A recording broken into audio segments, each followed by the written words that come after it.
This is Work Lab, the podcast from Microsoft, where we'll hear from leaders and scientists about the surprising research and data that's transforming the way we work. There's no perfect way to meditate. Practice really is about meeting whatever is present in that moment with awareness, without judgment, and with kindness and compassion. I'm your host, Elise Hu. This season, we're focusing on hybrid work.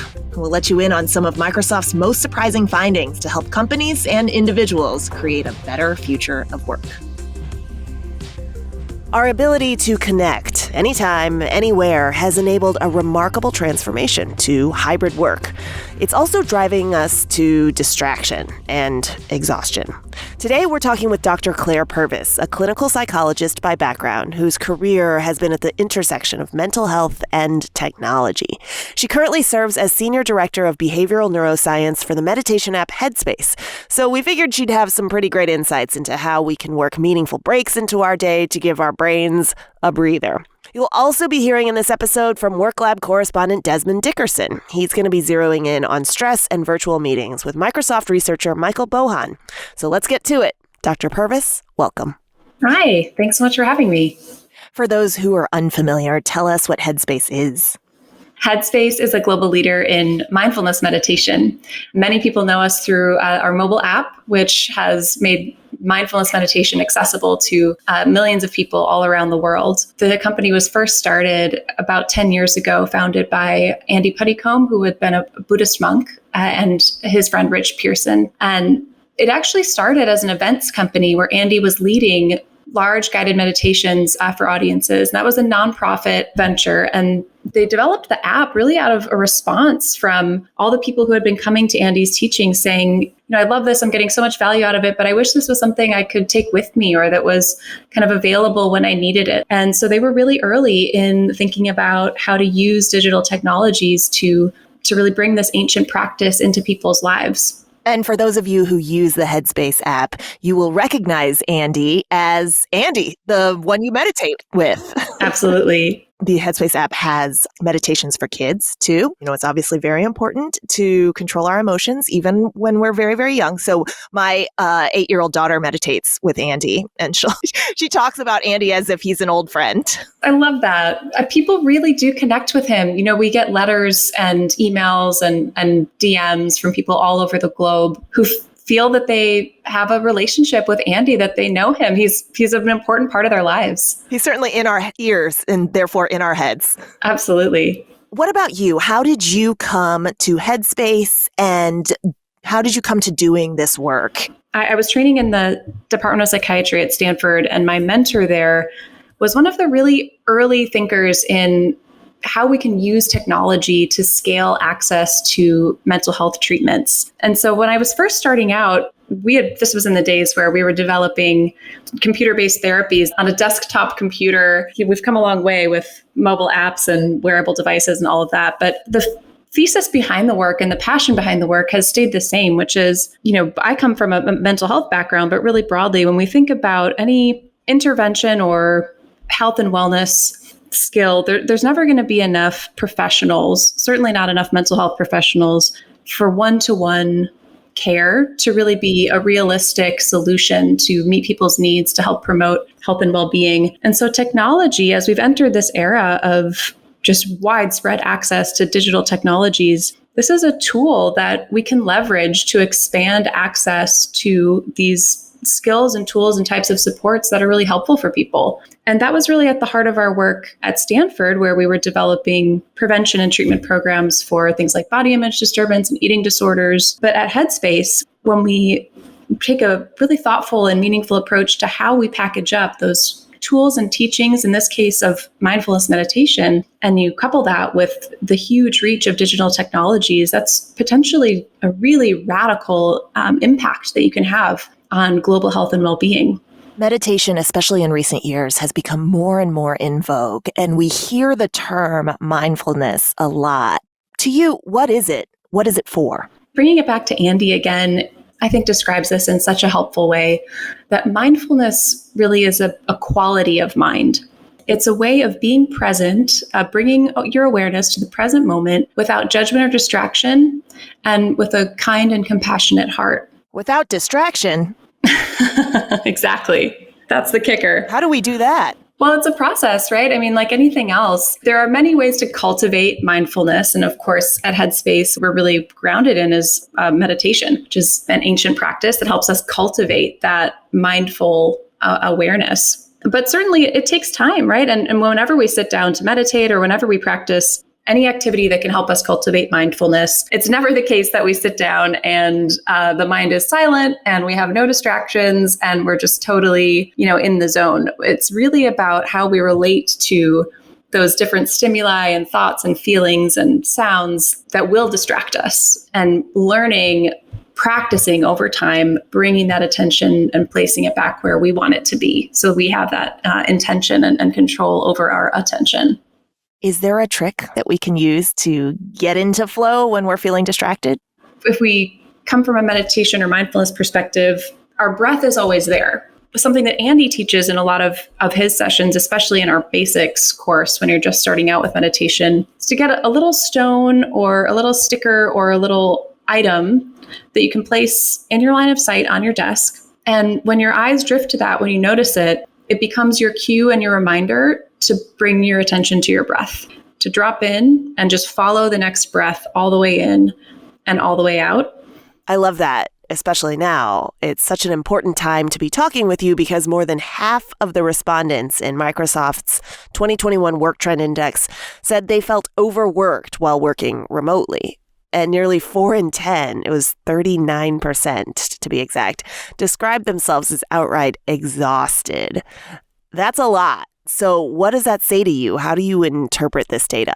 I resonate with it. I think we see this all around us, right? The change and the transition that we've all collectively gone through over the last year it's really immense. It's really phenomenal. And I think we have to really look at that with open eyes. What this says to me is it's really time. This is a moment that is an opportunity for us to take a fresh look at how we work, broadly stated, to start to create some new norms and some new best practices, assuming that even though hopefully things will improve from here, we are living in this digitally enabled, potentially remote environment, for the foreseeable future.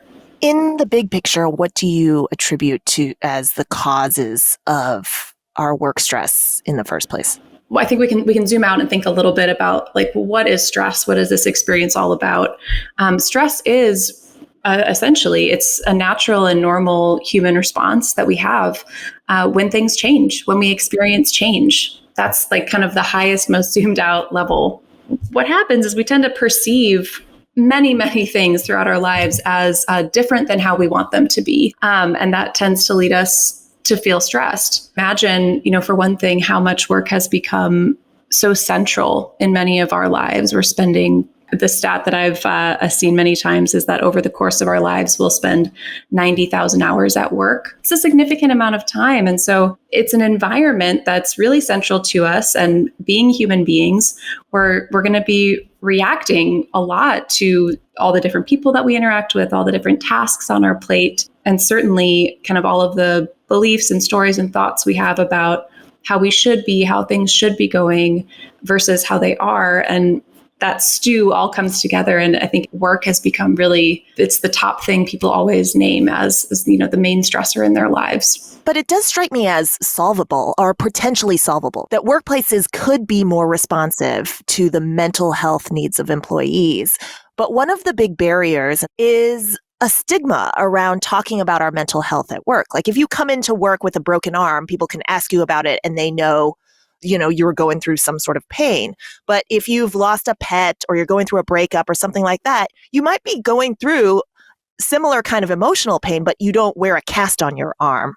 It's such a great point. Mental health is, for many, really a silent experience. If we think about even that term, mental health, we all have mental health, just as we all have physical health. This distinction that we make between it being okay to talk about physical health versus mental health, we're starting to see more and more kind of public stories about people's mental health experiences. And we're kind of slowly creating, I think, a bit more normalization around, hey, actually mental health is something that everyone has as a baseline. The majority of us over the courses of our lives will experience a mental health disorder or disturbance.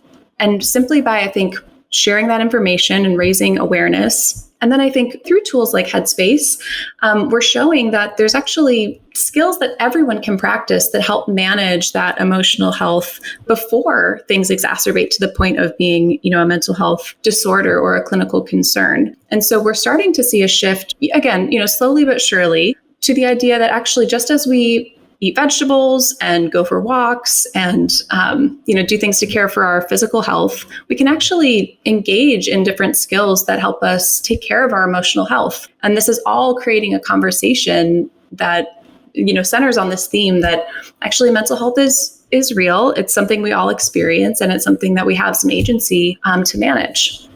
On the topic of this wider conversation, there's a little news on the business front in that Headspace is merging with Ginger, and the combined entity will be called Headspace Health. Now, the Headspace app won't be charging for consumers, but what does this coming together of the two companies mean for you? First of all, it's just been hugely exciting throughout both of our companies.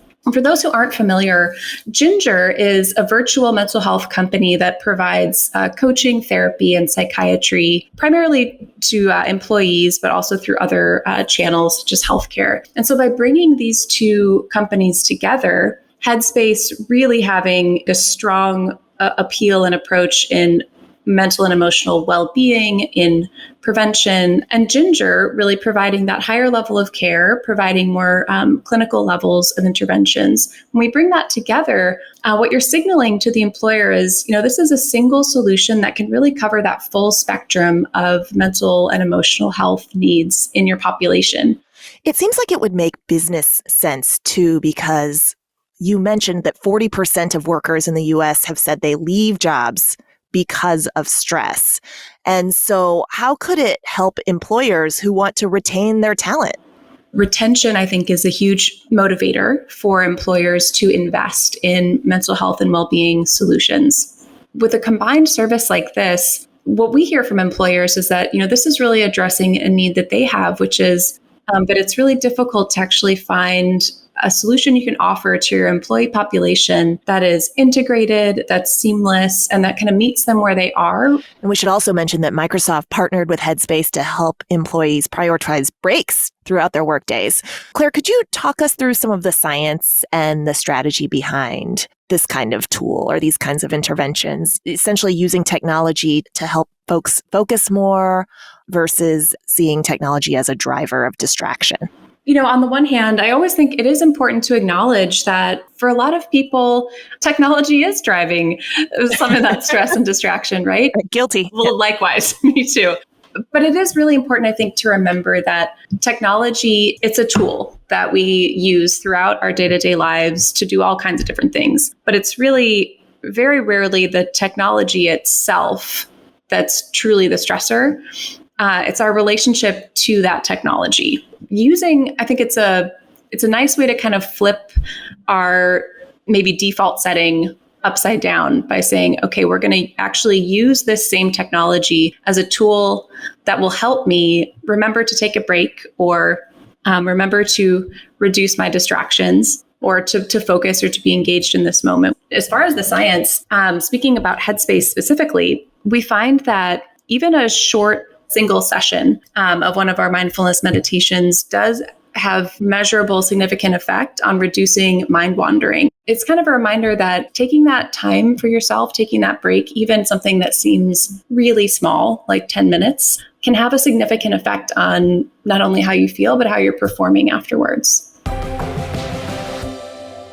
Microsoft has looked into why our brains crave those breaks and how just a few minutes could make a difference.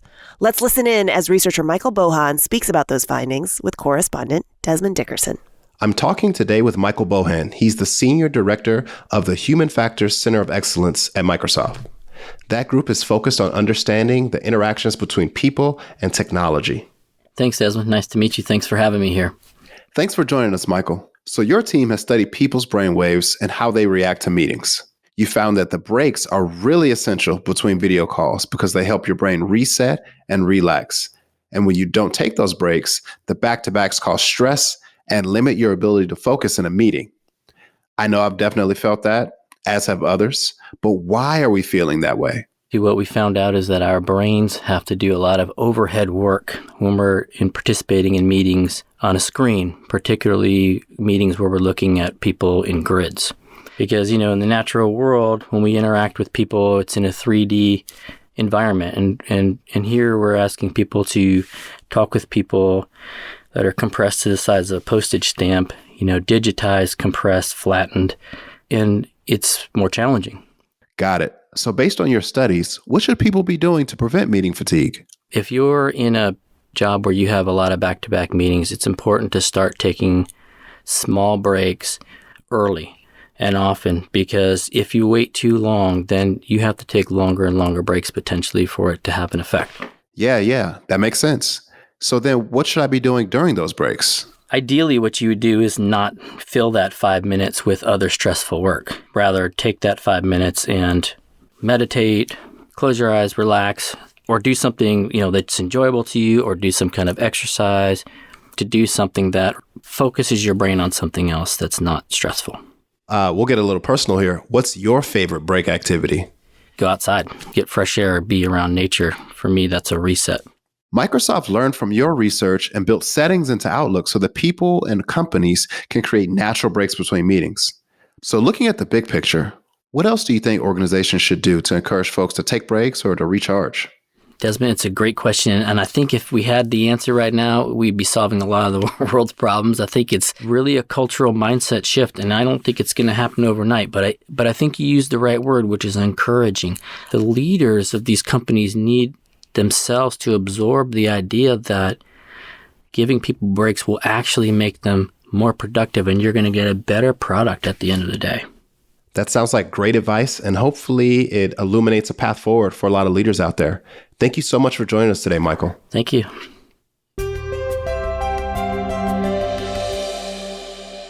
So we've just heard there from researcher Michael Bohan about how important it is to provide those mental breaks. So how do managers give employees the space to do this? Not physical space necessarily, but encouraging them that this is a priority and they won't be judged for it.